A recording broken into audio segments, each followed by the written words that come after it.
Bienvenidos a Creer y Comprender. Contenido actual para la defensa de nuestra fe en la vida práctica cotidiana.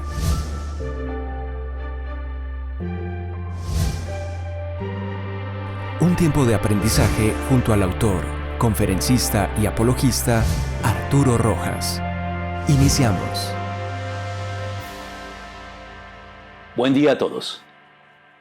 En el podcast de esta semana vamos a considerar una declaración que se vuelve cada vez más frecuente y que amenaza con llegar a ser dominante cuando las personas se refieren a Dios.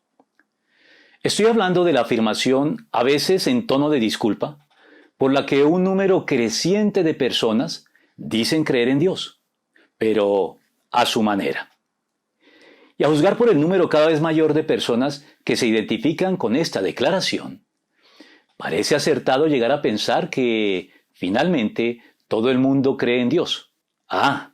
Pero con la salvedad de que lo hacen a su manera. Los mismos judíos, depositarios directos de la revelación de Dios, terminaron también creyendo en Él, a su manera. Eso es lo que podemos concluir de las palabras de Pablo cuando se refiere a su propio pueblo. Puedo declarar en favor de ellos que muestran celo por Dios. Pero su celo no se basa en el conocimiento, no conociendo la justicia que proviene de Dios y procurando establecer la suya propia, no se sometieron a la justicia de Dios. Romanos 10 del 2 al 3. Y lo cierto es que desde la óptica cristiana, la fe a mi manera es más preocupante que reconfortante. Pues a la postre lo que demuestra es lo engañada y perdida que puede hallarse una persona en relación con Dios. Y lo individualista, subjetiva y equivocada que puede llegar a ser la fe en estos tiempos de relativismos y tolerancia sin criterio. Revisemos a vuelo de pájaro algunas de las más representativas maneras en que la gente de hoy cree en Dios. Y para comenzar, podríamos hablar de la fe de los ateos.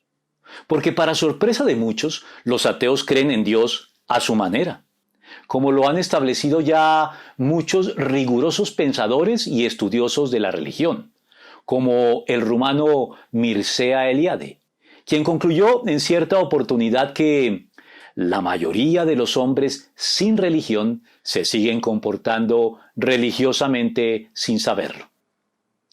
Es tan sencillo como esto. Si niegas a Dios, es inevitable que termines sustituyéndolo con algo o con alguien. Porque el ateísmo llevado hasta sus últimas consecuencias racionales debería conducir al suicidio. Y si los ateos no se suicidan es porque, de un modo u otro, han encontrado algo por lo cual vivir. Y eso por lo cual viven es su Dios. Las opciones del ateo no son entonces creer o no creer en Dios. Son más bien en qué tipo o clase de Dios van a creer. Ya lo dijo el profeta Elías. Elías se presentó ante el pueblo y dijo: ¿hasta cuándo van a seguir indecisos? Si el Dios verdadero es el Señor, deben seguirlo. Pero si es Baal, síganlo a él. Primero de Reyes 18:21. La disyuntiva de los seres humanos no es pues adorar o no adorar, ser religiosos o no serlo, sino a quién o a qué vamos a adorar. Pues no podemos sustraernos a este impulso vital, ya sea que seamos o no conscientes de él. Y esto reduce las opciones a dos solamente, incluso para los ateos. ¿Adoramos al Dios verdadero o adoramos a los ídolos o dioses falsos? Y es que para quienes niegan a Dios, el intento de proveer al mismo tiempo una explicación coherente del universo y de la vida es tan difícil que de un modo u otro los ateos no terminan más que introduciendo a Dios de contrabando en sus explicaciones, aunque se resistan a aceptarlo y a llamarlo por su nombre. A manera de ejemplo, ateos tan famosos como el ya fallecido astrónomo Carl Sagan se refería al cosmos, así, con mayúscula. El físico Stephen Hawking, que en paz descanse también, hablaba de la singularidad casi de manera mística. Y el psiquiatra judío agnóstico Viktor Frankl se refería insistentemente en sus libros al sentido último. Y en todas estas nomenclaturas y en la manera en que cada uno de sus proponentes se refieren a ellas a lo largo de sus escritos, se vislumbran atributos que la teología ha asignado siempre a Dios únicamente. Y es que al tratar de negar a Dios como esa realidad última e incondicional que explica y otorga sentido al universo, a la vida y al ser humano, lo único que logramos hacer es asignarle ese carácter último e incondicional a alguna cosa de este mundo. Eso sin mencionar al muy numeroso grupo de ateos prácticos, que son aquellos que sin negar expresamente a Dios viven como si Dios no existiera, es decir, que viven también a su manera y no como Dios manda. Continuamos con la fe a la manera del humanismo moderno. De nuevo ateos tan reconocidos como el alemán Ludwig Feuerbach admitieron el hecho de que el hombre es por esencia un ser religioso. Pero al mismo tiempo, Feuerbach sostenía que, al ser en esencia religiosos, los seres humanos hemos inventado a Dios para satisfacer nuestros anhelos religiosos. Cuando lo que deberíamos hacer es sustituir a ese Dios falso de la religión que nos hemos inventado por el Dios verdadero, que no es otro que la humanidad misma. Surge así la fe a la manera del humanismo moderno. Los humanistas hacen de la humanidad su Dios y se convierten en activistas consagrados a causas sociales con las que pretenden acallar su conciencia culpable.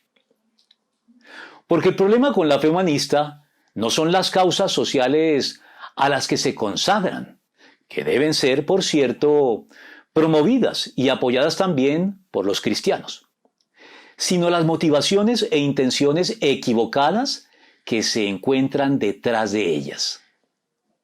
Sin hablar de las contradicciones del humanismo, pues pretender conferirle valor a la humanidad sin referencia a Dios es algo lógica y racionalmente insostenible. Pues como lo dijo con contundencia el teólogo R.C. Sproul, si no hay gloria divina, no hay dignidad humana. O dicho de otro modo, si Dios no existe, el hombre es una pasión inútil, como lo reconoció el filósofo ateo y existencialista francés Jean-Paul Sartre. Nicolás Gómez Dávila, por su parte, desnudaba así las motivaciones encubiertas de la fe humanista. Muchos aman al hombre solo para olvidar a Dios con la conciencia tranquila. El individualismo olvida al prójimo. El comunitarismo olvida a Dios. La humanidad es el único Dios totalmente falso. La fe a la manera de los moralistas es la tercera en la lista. Porque muchos de quienes dicen creer en Dios a su manera, lo que quieren decir es que ellos están de acuerdo con creer y promover normas y conductas morales mínimas que deben ser respetadas por todos en la sociedad. Pero pare de contar. Ellos definitivamente no van con todos esos asuntos alrededor de los ritos, las liturgias, los sermones, los servicios, las oraciones, la comunión, la adoración, las devociones y aún la lectura de la Biblia a la que es dada la Iglesia. Para ellos esos son lastres, cuando no hipocresías, de los que su fe puede muy bien prescindir sin problema alguno. Ahora bien, la moralidad no es mala, pues forma parte de la naturaleza humana. Al punto que el cristianismo propende por elevar de manera significativa y creciente los estándares morales de la sociedad. Lo que es malo es el moralismo, que no es otra cosa que hacer de la moralidad un ídolo, y pensar que por el hecho de que yo no le hago mal a nadie, ya por eso soy una buena persona. Alguien que se encuentra ubicado de forma cómoda y segura dentro de los estándares o promedios sociales a los que Dios tiene, por tanto, que aprobar y justificar. Uno de los casos más extremos de fe moralista es la que hace de los derechos humanos un nuevo ídolo, por encima del cual no existe nada más. A esto se refería el escritor y político canadiense Michael Ignatieff cuando dijo: los derechos humanos han llegado a ser el principal artículo de fe de una cultura secular que teme no creer en nada más. Los derechos humanos son malentendidos si son vistos como una religión secular. Hacerlo así es convertirlos en una especie de idolatría. Lo cual no es más que hacer de la moral una religión y de la moralidad un ídolo. Esta es la religión de muchos de los intelectuales de hoy, que dicen no creer en Dios ni profesar formalmente ninguna religión, pero defienden la moralidad con celo religioso, utilizando únicamente a la razón para promoverla. Muy emparentada con la anterior encontramos a la fe legalista. Esta es la versión eclesiástica de la fe moralista. En este caso, quienes la profesan reducen el cristianismo a una serie de normas y prohibiciones que hay que cumplir para obtener la salvación y para conservarla. Hay lamentablemente muchos cristianos que creen en Dios de esta manera. Él es un legislador que nos da reglas para cumplir sin tener que pensar mucho, ni tampoco cultivar una relación personal con Él, en deliberante y responsable sujeción y adoración a Él. Ahora bien, las reglas o mandamientos son necesarios en el cristianismo, pero conllevan siempre el riesgo de que terminemos tan concentrados en las reglas que perdemos de vista las razones que se hallan detrás de las reglas en cuestión, al punto que las reglas, mandamientos y prohibiciones adquieren más importancia que la persona que las establece y el motivo por el que las establece. La fe legalista termina ahogando los auténticos motivos e intenciones cristianas bajo una luz de reglas, que lo único que hacen es encubrir y hasta justificar motivaciones e intenciones censurables desde la óptica cristiana. Es tanto así que aún las normas establecidas directamente por Dios en su palabra llegaron a perder su razón de ser, al ser practicadas en forma mecánica o con propósitos muy diferentes a los que Dios tenía en mente cuando las estableció, que no es otra cosa que honrarlo y también que los mandamientos estén al servicio del hombre y no el hombre al servicio de los mandamientos. El sábado se hizo para el hombre y no el hombre para el sábado. Marcos 2:27. Y volviendo al versículo inicial, los judíos de la época de Pablo, a quien él acusó de no conocer la justicia de Dios, optando más bien por establecer su propia justicia, incurrieron en esta fe legalista, que fue justamente lo que les impidió ver que Jesucristo era el Mesías esperado. De hecho, a semejanza de la fe a la manera de los moralistas, la forma más popular y equivocada en que la mayoría de las personas cree en Dios es una fe legalista, que piensa que Dios al final pondrá en una balanza nuestras buenas y nuestras malas obras, de modo tal que si nuestras buenas obras, realizadas conforme a la moral o a la ley indistintamente, pesan más, nos salvamos, mientras que si sucede lo contrario, nos condenaremos. Y no hay nada más alejado de la realidad. Y el problema es que prácticamente todas las religiones del mundo, a excepción del cristianismo, piensan de esta manera.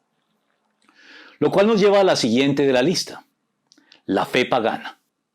Por supuesto, dentro de la fe pagana existen muchas maneras de creer en Dios. Todas las religiones antiguas y actuales diferentes al cristianismo constituyen creencias en Dios paganas y equivocadas. Pero decir esto hoy es una señal de intolerancia, puesto que, al fin y al cabo, la sociedad actual ha decidido que, a su manera, todas las religiones conducen a Dios. A semejanza de la manera en que, en la antigüedad, presuntamente todos los caminos conducían a Roma. Y esto último tal vez pueda ser cierto, pues la red de caminos y vías construidos por Roma fue muy buena. Pero trasladar esto arbitrariamente y sin ningún fundamento del campo de la ingeniería romana al campo de la religión es una absoluta falsedad. Así no nos guste, Jesucristo dijo con claridad: yo soy el camino, la verdad y la vida. Nadie viene al Padre sino por mí. Juan 14:6. Y el apóstol Pedro lo ratificó de este modo: de hecho, en ningún otro hay salvación, porque no hay bajo el cielo otro nombre dado a los hombres mediante el cual podamos ser salvos. Hechos 4:12. No estoy diciendo con esto que no pueda haber cosas rescatables en las demás religiones a la luz del Evangelio. Las hay. Pero el problema es que al final Todas ellas extravían de un modo u otro a sus seguidores. Tarde o temprano, todas pelan el cobre, como decimos en Colombia, y se desvían de la verdad. Esa verdad que no es otra que Jesucristo, el Hijo de Dios hecho hombre por nosotros y por nuestra salvación. Al mezclar de manera confusa verdades con mentiras, aciertos con errores, alimento con veneno, la oferta de religiones a la carta que el mundo nos ofrece hoy nos conduce a la perdición. Y así, hoy por hoy, la gente que cree en Dios a su manera, en este caso a la manera de las muchas religiones paganas, se termina también condenando a su manera. Por supuesto, no podemos pasar por alto en esta relación a la fe a la manera de la ciencia. Fue el pensador francés Auguste Comte, fundador de la sociología y ateo declarado, quien promovió el culto a la diosa razón, que llevaría a sustituir a todas las religiones, con el cristianismo a la cabeza, por la ciencia, y terminaría por hacer de la sociología la ciencia reina entre las ciencias. Y si bien es innegable que nunca logró hacer de la sociología la reina entre las ciencias, Comte sí tuvo mucho éxito en hacer de la ciencia en general una nueva religión. En efecto, como ya lo señalamos, los ateos modernos, al negar a Dios y desechar la religión, han tenido que llenar el vacío con nuevos dioses. Y la diosa razón de Comte, llamada a reinar desde la sociología, se ha transformado en la diosa ciencia.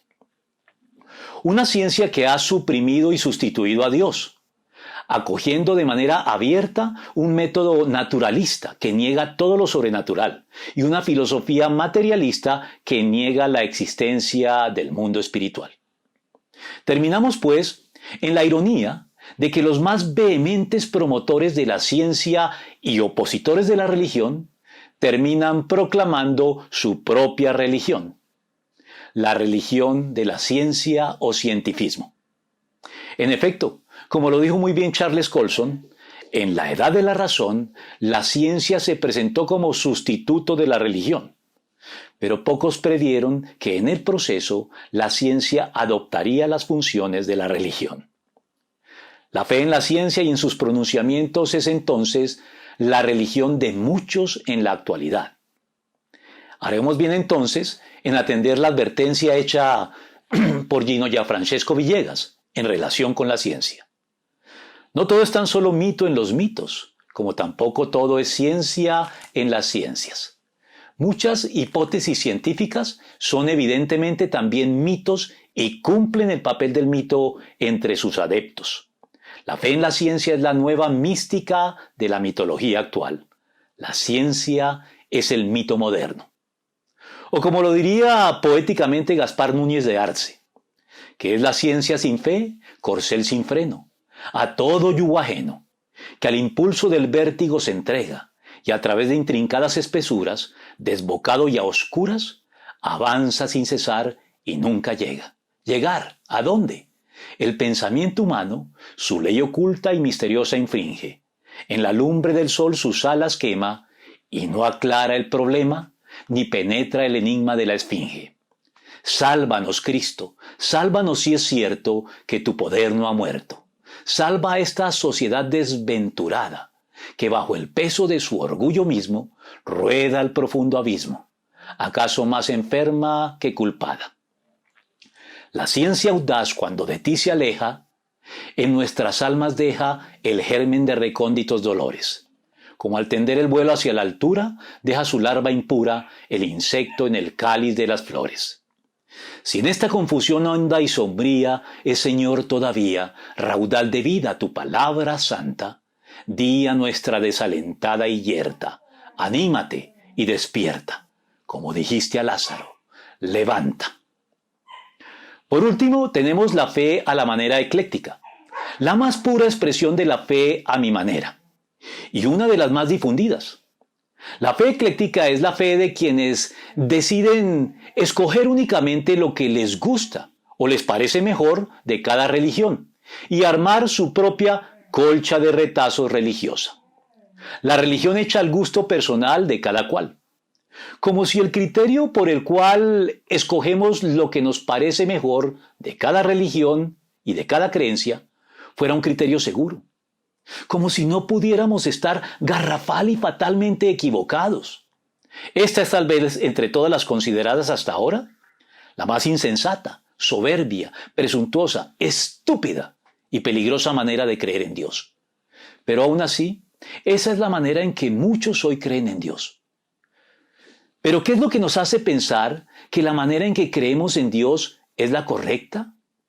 ¿Qué tipo de soberbio desvarío nos lleva a creer que Dios se tiene que ajustar a nuestros deseos y expectativas?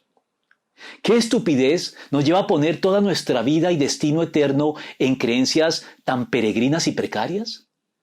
No se cae de su peso que si Dios es real, Él es quien establece las condiciones y la fe en Él debe ser a su manera y no a la nuestra. Al fin y al cabo, de todos los fundadores de religiones, Cristo, Dios mismo hecho hombre por nosotros, fue el único que venció la muerte y demostró con su resurrección que es eminentemente digno de nuestra absoluta confianza y nuestra fe en Él, y que sabía muy bien lo que decía. Es realmente triste y sorprendente comprobar día a día que quienes no creen en Cristo se muestran tan seguros de sus incertidumbres, sin fundamento alguno. Por eso, mi consejo hoy es que revisemos nuestra fe, para que la ajustemos finalmente a la manera de Dios, que no es otra que la fe en Cristo. Se los dejo de tarea. Detengámonos aquí. Espera a nuestro próximo podcast. Si te gustó, danos un me gusta, suscríbete a nuestro canal y compártelo con tus contactos. Hasta la próxima.